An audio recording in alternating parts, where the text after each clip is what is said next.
নমস্কার প্রিয় দর্শক বন্ধুরা, আমি আপনাদের অ্যাডভাইজার ফ্রেন্ড অঙ্কন। আমি এসেছি আবার একটি নতুন ভিডিও নিয়ে। সর্বপ্রথম অ্যাস্ট্রো অ্যাডভাইজার চ্যানেলে আপনাদেরকে জানাই স্বাগতম। আজকে আমরা অবশ্যই আলোচনা করব বৃহস্পতি গ্রহের মিথুন রাশিতে গোচর সম্পর্কে। আমরা প্রত্যেকেই জানি যে বৃষ রাশিতে বৃহস্পতি গত 2024-এর মে মাস থেকে গোচরে আছেন এবং সে কিন্তু বর্তমানে 14ই মে 2025 রাত্রিবেলা সে কিন্তু রাশি পরিবর্তন করছে মিথুন রাশিতে, এবং মিথুন রাশিতে সে কিন্তু 1 বছর থাকবে। আমরা এটাও জানি যে জ্যোতিষশাস্ত্র মতে বৃহস্পতি হচ্ছে খুবই গুরুত্বপূর্ণ এবং খুবই শুভ এবং সর্ববৃহৎ গ্রহ, যার মাধ্যমে কিন্তু অবশ্যই জ্ঞান, শিক্ষা এবং সবথেকে গুরুত্বপূর্ণ বিবাহিত জীবন, দাম্পত্য সুখ এবং এর সাথে সাথে মান সম্মান, যশ খ্যাতি যা কিছু বৃহৎ প্রত্যেকটাই কিন্তু রিপ্রেজেন্ট কারক গ্রহ হচ্ছে বৃহস্পতি। অতএব বৃহস্পতির এই গোচর কিন্তু আমাদের প্রত্যেকটা রাশি এবং লগ্ন সাপেক্ষে ভীষণ গুরুত্বপূর্ণ ভূমিকা পালন করবে। তো সেইটা নিয়ে আজকে আমাদের আলোচনা। তো আমরা প্রত্যেকটা লগ্ন সাপেক্ষে আলাদা আলাদা করে আলোচনা করব। আমি প্রত্যেকটা ভিডিওর ক্ষেত্রেই আপনাদেরকে বলে থাকি যে যখনই আমরা গোচর ফল দেখব অবশ্যই আপনাদের লগ্ন এবং রাশি ভিন্ন ভিন্ন হলেও দুটো সাপেক্ষেই কিন্তু আপনারা ফলাফলটা দেখবেন। এতে কিন্তু আরও অ্যাকুরেট ফলাফল কিন্তু আপনারা পাবেন। তো আজকে আমরা আলোচনা শুরু করবার পূর্বে আপনাদের কাছে একটাই অনুরোধ, আপনাদের যাদের আমার ভিডিও ভালো লাগছে তারা অবশ্যই চ্যানেলটিকে সাবস্ক্রাইব করুন, এবং যারা আমার সাথে যোগাযোগ করতে চাইছেন তারা অবশ্যই স্ক্রিনে দেওয়া নাম্বারে হোয়াটসঅ্যাপ মেসেজের মাধ্যমে যোগাযোগ করে নিতে পারেন। তো আসুন শুরু করা যাক।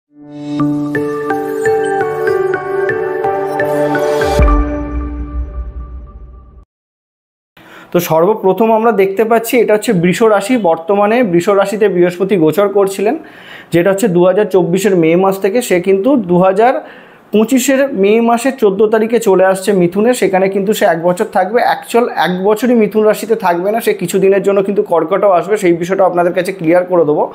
এখন ব্যাপারটা হচ্ছে যে আমরা এটাও জানি, যারা আমার ভিডিও আপনারা দেখেন, বৃহস্পতির 3টে দৃষ্টি। তো বৃহস্পতি আপনাদের শুধুমাত্র গোচর সাপেক্ষে যেই ঘরে গোচর করবে সেই ঘর নয়, এবং সেই ঘর থেকে যেই ঘরে দৃষ্টি দেবে সেই ঘর রিলেটেড কিন্তু প্রভাবেও ভীষণভাবে বৃদ্ধি আনবে। এবং এইটাও আপনাদের কাছে বলা আছে যে বৃহস্পতির 5ম এবং 9ম দৃষ্টি সর্বসেরা হয়। তো যেই ঘরে আপনাদের দৃষ্টি পড়বে সেই ঘর রিলেটেড পজিটিভ এবং উচ্চ প্রভাব আপনারা কিন্তু লাভ করবেন। তো অবশ্যই এই গোচর সেই কারণে সবথেকে গুরুত্বপূর্ণ। শনির পরে একমাত্র বৃহস্পতি এরকম একটি গ্রহ যে কিন্তু যেটা দিয়ে যায় সেটা পার্মানেন্ট, বা বলতে পারেন ভবিষ্যতের কথা চিন্তা করেই দিয়ে যায়। তো অতএব এইখানে যদি আমরা প্রথমেই দেখি, এখানে একটা বিষয় তো কনফার্ম যে আমরা জানি যে মিথুন রাশিতে বৃহস্পতি গোচর করছে, কিন্তু একটা বিষয়, মিথুন রাশিতে 14 তারিখ গোচর করলেও মধ্যিখানে কিন্তু আমরা জানবো যে 18ই অক্টোবর 2025 সে কিন্তু কর্কট রাশিতে চলে আসবে। সে মার্গী গতি নিয়ে চলে আসবে এবং কর্কট রাশিতে সে কিন্তু পরবর্তী 2025-এর 11ই নভেম্বর সে কিন্তু বক্রী হবে কর্কট রাশিতে। তাই কর্কট রাশিতে বক্রী সে কতদিন অবধি থাকবে? অবশ্যই 5ই ডিসেম্বর 2025 অবধি বক্রী অবস্থাতেই পুনরায় মিথুন রাশিতে চলে যাবে। বক্রী কথার মানে কি আমরা প্রত্যেকেই জানি, আমার ভিডিও যারা দেখেন, তো বক্রী মানে সে ব্যাকে যায়। তো অতএব সে ব্যাকের ডিগ্রি নিয়ে সে কিন্তু পুনরায় চলে যাবে মিথুন রাশিতে। তাহলে এইটুখানিও আপনারা বুঝতে পারছেন যে মধ্যিখানে 2-2.5 মাস মতো বৃহস্পতি কিন্তু নিজের উচ্চ রাশিতে গোচর করবে, তারও ফলাফল কিন্তু আমরা পাবো।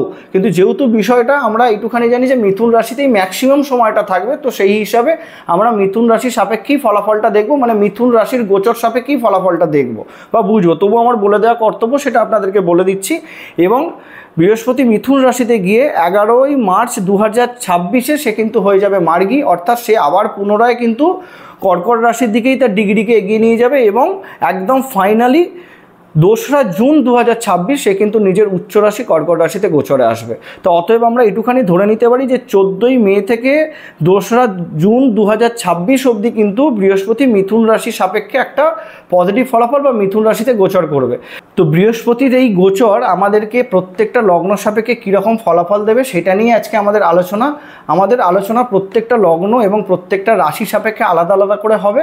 তো আমরা আমাদের আলোচনা শুরু করছি। কুম্ভ লগ্ন কুম্ভ রাশির সাপেক্ষে বৃহস্পতির এই গোচর কী ফলাফল নিয়ে আসতে চলেছে সেই বিষয়ে যদি আমরা আলোচনায় আসি, প্রথমত আমরা এই বিষয়টা দেখতে পাবো যে কুম্ভ রাশির যারা জাতক তাদের এখনও সাড়ে চলছে, শেষ পর্যায়ে চলবে, এবং সেই মুভমেন্টে বৃহস্পতির মতো শুভ গ্রহ যে কিনা এই লগ্ন বা রাশি সাপেক্ষে 2য় ঘর এবং একাদশ ঘরের অধিপতি হয়। 2য় অর্থাৎ ধনসম্পত্তি, একাদশ অর্থাৎ ইচ্ছাপূরণ আয়, তাহলে দুটো খুব গুরুত্বপূর্ণ ঘরের অধিপতি হয়ে বৃহস্পতি কিন্তু গোচরে আসছে কোথায়? 5ম স্থানে, 4র্থ থেকে। তো 5ম ঘর আমাদের অবশ্যই কিন্তু জ্ঞান অর্জন, শিক্ষার ঘর। এখন বিষয়টা হচ্ছে যারা এডুকেশনে নেই তাদের কি কোনো শিক্ষা অর্জন করার জায়গা নেই? দেখুন, জীবনের প্রত্যেকটা পথ থেকে কিন্তু আমরা নিরন্তর শিক্ষা অর্জন করে যাচ্ছি, সেটা জীবনে সারভাইভ করার জন্য হোক বা জীবনে কিছু করার জন্য হোক। দেখুন, এখন বিষয়টা হয়ে যাচ্ছে বৃহস্পতি, আমার মনে হয় যতগুলো লগ্ন রাশি আছে সব থেকে ভালো গোচর মনে হয় কুম্ভ লগ্ন কুম্ভ রাশিদের জন্যই আসছে বৃহস্পতির এই গোচরটা। তার একটাই কারণ, বৃহস্পতি পঞ্চমে এক তো ভীষণ কারক গ্রহ হয়ে যায়, কেন পঞ্চম ঘর জ্ঞান অর্জনের ঘর, এবং সেইখান থেকে বৃহস্পতি যে 3টে দৃষ্টি পড়ছে, 3টে দৃষ্টিও কিন্তু দারুণভাবে। একটা বিষয় আমরা দৃষ্টিটাকে নিয়ে আলোচনায় আসবো, আমরা প্রথমে স্বাভাবিক বিষয়টা দেখে নিই। বৃহস্পতির পঞ্চমে গোচর, প্রথমত আপনারা সর্বপ্রথম যারা সন্তান নিয়ে প্ল্যানিং করছিলেন তারা কিন্তু খুব পজিটিভলি এগোতে পারেন। যাদের সন্তানের সাথে সমস্যা চলছিল, সন্তান কথা শুনছিল না, সেই বিষয় থেকে পূর্ণরূপে সাপোর্ট পেয়ে যাবেন।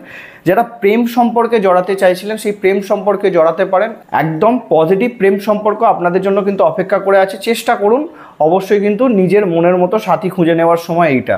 তৃতীয় বিষয় হচ্ছে, যারা অনেক দিন ধরে চেষ্টা করছিলেন নতুন করে কিছু শিখতে, নতুন করে কোনো কোর্সের সাথে জড়াতে, সেই হিসাবে বৃহস্পতির পঞ্চমে গোচর খুব ভালো। এবং এডুকেশন সূত্রে যদি বাইরে যেতেও চাইছিলেন সেটার ক্ষেত্রেও কিন্তু বৃহস্পতির এই গোচর ভালো।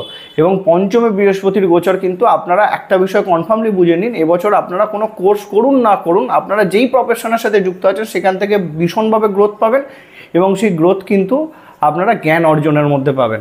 এবং এইটাও বুঝে নিতে হবে যে যারা অনেক দিন ধরে প্রচেষ্টা করছিলেন যে নিজের বুদ্ধিকে, নিজের জ্ঞানকে কাজে লাগিয়ে কিছু একটা কর্ম করতে, সেই বিষয়তেও কিন্তু বৃহস্পতির এই গোচর আপনাদের জন্য সর্বভালো। তো সেই হিসাবে যদি আমরা দেখি, বৃহস্পতি যে 3টে দৃষ্টি পড়ছে, প্রথম যে দৃষ্টিটা পড়ছে পঞ্চম দৃষ্টি, সেটা কিন্তু আপনাদের লগ্ন বা রাশি সাপেক্ষ হয় নবম ঘর, যেটা ভাগ্যের ঘর, ধর্মের ঘর। ধর্মের ঘরে বৃহস্পতির দৃষ্টি, ভাগ্যের ঘরে বৃহস্পতির দৃষ্টি, এটা খুবই পজিটিভ, অমৃত সমান হিসাবে ধরতে হবে। তো সেই হিসাবে যদি আমরা দেখি, আপনারা এই বর্তমান সময়টাতে পিতার সাপোর্ট, ভাগ্যের সাপোর্ট এবং তার সাথে সাথে ধর্মের সাপোর্ট, সব রকম দিক থেকেই পজিটিভিটি পাবেন। তাহলে এছাড়াও বৃহস্পতির এই দৃষ্টি আপনাদেরকে ধর্মীয় স্থানে ঘোরাঘুরির যোগ তৈরি করে দেবে। পিতার থেকে হঠাৎ করে ভীষণ সাপোর্ট পাওয়া শুরু করবেন আপনারা, এবং ভাগ্যের সাপোর্ট তো প্রথমেই বলেছি, তাহলে খুব ভালো এই দৃষ্টি। এবং সপ্তম দৃষ্টি পড়ছে আপনাদের একাদশ স্থানে, তাহলে এখন দ্বিতীয়পতি এবং একাদশপতি একাদশ স্থানে দৃষ্টি, মানে বুঝতে পারছেন যা আপনাদের অনেক দীর্ঘকালীন ইচ্ছা যেটা আপনার পূরণ হয়ে উঠছিল না, সেটা কিন্তু পূরণ করবার সময় এটা। বৃহস্পতির একাদশে দৃষ্টির মাধ্যমে বৃহস্পতি কিন্তু আপনার এক্সট্রা সোর্স অফ ইনকামের জায়গা তৈরি করে দেবে। এবং তার সাথে এটাও বুঝতে হবে, যাদের ধরুন অনেক দিন ধরে কোনো প্রাপ্তিযোগ আটকে ছিল, সেটা সম্পত্তি রিলেটেড হোক, সব থেকে বেশি করে যেহেতু দ্বিতীয় ঘরের অধিপতি হয়, সেই সম্পত্তি রিলেটেড কিন্তু প্রাপ্তিযোগের যে সমস্যাটা চলছে সেটা কেটে যাবে। তো কোনো কিছু বিক্রি করতে চাইছিলেন সেটাও বিক্রি করে কিন্তু সেখান থেকে আয় পেয়ে যাওয়ার যোগ তৈরি হচ্ছে। এবং যাদের বড় দাদা ভাইদের সাথে বা দিদিদের সাথে সম্পর্কতে নষ্ট বা অবনতি ছিল, তাদের সাথেও কিন্তু সম্পর্ক মিলমিশ হয়ে যাওয়ার সময় বৃহস্পতির এই দৃষ্টি নিয়ে আসবে। অতএব কোনো চিন্তার জায়গা নেই। এবং তার পরবর্তী এবং নবম দৃষ্টি পড়ছে কোথায়? লগ্নে। লগ্ন মানে আমাদের ব্যক্তিত্ব। তো ব্যক্তিত্বে বৃহস্পতির দৃষ্টি মানে আপনারা যারা সাড়ে সাতির সদ্য আপনাদের এই দ্বিতীয় পর্যায়ে শেষ হয়েছে, সেই হিসাবে যদি আমরা দেখি, যেহেতু বৃহস্পতি আপনাদের লগ্ন বা রাশিতে দৃষ্টি দেবে, তাহলে সেক্ষেত্রে আপনাদের একটুখানি তো বুঝতে পারছেন যে এই সময়টাতে আপনাদের সংস্কারণ হবে। তার মানেটা কি? আপনারা পজিটিভ জ্ঞানের দিকে যাবেন, পজিটিভ দিকে যাবেন, এবং ব্যক্তিত্বের মধ্যে কিন্তু অনেক পজিটিভ ইম্প্যাক্ট আপনাদের আসবে, যেটা নিয়ে আপনারা অনেক দিন ধরে চেষ্টা করছিলেন, ভয় পাচ্ছিলেন, কাজে লাগাতে পারছিলেন না, এরকম কনফিডেন্স কিন্তু বৃহস্পতি আপনাদেরকে এসে দেবে। অতএব এছাড়াও দেখতে হবে যে আপনাদের কোনো কিছু কনসেপ্ট ছিল যেটা আপনারা মানুষকে বলছিলেন, বা আপনারা কিছু করতে চাইছিলেন সেটা মানুষ বুঝতে চাইছিল না, সেটাও কিন্তু বোঝানোর সময়। তো এই হিসাবে যদি আমরা দেখি, বৃহস্পতির এই দৃষ্টি এবং বৃহস্পতির এই গোচর কুম্ভ লগ্ন কুম্ভ রাশির জন্য দারুণ। এছাড়া যে সকল মানুষরা ধরুন কনসালটেন্সি, ম্যানেজমেন্ট, অনেকজনকে নিয়ে করা কর্ম, টিচিং প্রফেশন বলতে পারেন, তার সাথে ট্রাভেলের বিজনেস, যারা এর সাথে যুক্ত আছেন দারুণভাবে গ্রোথ পাবেন। অ্যাস্ট্রোলজির সাথে যারা যুক্ত আছেন, গুপ্তবিদ্যার সাথে যারা যুক্ত আছেন, রিসার্চের সাথে যারা যুক্ত আছেন, তারাও কিন্তু এই সময়টাতে সাফল্য পাবেন। অতএব বৃহস্পতির এই গোচর আপনাদের জন্য কিন্তু খুবই গুরুত্বপূর্ণ ভূমিকা পালন করবে। বাট এই যে ভিডিও দেখে নিলেন, আপনারা যদি এটা ভেবে নেন যে বৃহস্পতি সব নিজে থেকে দিয়ে দেবে, সেটা কিন্তু কখনোই নয়। অতএব আপনাদেরকে সেই প্রচেষ্টা করতে হবে। এবার সেই প্রচেষ্টা কিভাবে আপনারা করতে পারেন? দেখুন, আপনাদের জন্মচক্রে যদি বৃহস্পতি পজিটিভ স্থানে থাকে আর বৃহস্পতির দশা বা অন্তর্দশা চলে, তাহলে আমি বলবো কুম্ভ লগ্ন কুম্ভ রাশির জন্য বৃহস্পতির এই গোচর কিন্তু সেরা। এবার তারা প্রচেষ্টা যদি কম করে তাতেও দেখা যাবে সাফল্য পেয়ে যাচ্ছেন। এবার বৃহস্পতি যদি আপনাদের কোনো রকমভাবে লগ্ন ও রাশি সাপেক্ষে নেগেটিভ ঘরে অবস্থান করে, সেক্ষেত্রে আপনাদের একটু চেষ্টাটা বেশি করে করতে হবে। বাট এইটুকু বলতে পারি আপনাদেরকে যে বৃহস্পতির এই গোচরকে আপনারা যদি কাজে লাগাতে পারেন তাহলে পুনরায় আপনাদেরকে ফিরে তাকাতে হবে না। কেন, যা যা ইচ্ছা পূরণ ছিল সেটা পূরণ হবে, ভাগ্যের সাপোর্ট পূর্ণরূপে পাবেন, ইচ্ছা পূরণের জায়গা, সোর্স অফ ইনকামের জায়গা বৃদ্ধি পাবে এবং নিজে লগ্নেতে দৃষ্টির মাধ্যমে কিন্তু নিজেকে বলতে পারেন সব রকম দিক থেকে ঠিকঠাক করার সময় যত নেগেটিভ ইমপ্রেশন আপনার সমাজে ক্রিয়েট হয়েছিল সেটাও কিন্তু কেটে যাওয়ার বা কাটিয়ে দেওয়ার সময় হচ্ছে এইটা। তত সব রকম দিক থেকে আমরা ধরে নিতে পারি বৃহস্পতির এই গোচর আপনাদের জন্য পজিটিভ। এবার যদি দেখেন আপনাদের জন্মছকে বৃহস্পতি নেগেটিভ অবস্থানে আছে, তাহলে রেগুলার বৃহস্পতির মন্ত্র ওম ব্রেং বৃহস্পতায় নমঃ পাঠ করুন এই গোচরটাকে পূর্ণরূপে কাজে লাগানোর জন্য। আর যাদের এমনিতেও আমি প্রত্যেককেই বলবো, কুম্ভ লগ্ন কুম্ভ রাশির মানুষরা প্রত্যেক বৃহস্পতিবার অ্যাটলিস্ট 108 বার করে ওম ব্রেং বৃহস্পতায় নমঃ পাঠ করুন। এবং যাদের পুরানো টিচার বা গুরু যাদের সাথে আপনাদের যোগাযোগ আছে বা নেই, নতুন করে দরকার বললে পুনরায় যোগাযোগ করে তাদের সাথে আশীর্বাদ নিন, তাদের থেকে সাপোর্ট নিন, তাদের থেকে কোনো অ্যাডভাইস চান, দেখবেন সেই অ্যাডভাইসটা আপনাদের জন্য এই বছরটাতে পার্টিকুলারলি ভীষণ ভালো সাপোর্ট দেবে। নতুন করে গুরুর সান্নিধ্যে আসার জন্য এই সময়টা ভীষণ ভালো। তো এই ছিল আমাদের কুম্ভ লগ্ন কুম্ভ রাশি সাপেক্ষে বৃহস্পতির গোচর নিয়ে আলোচনা। দেখা হচ্ছে পরবর্তী ভিডিওতে। নমস্কার।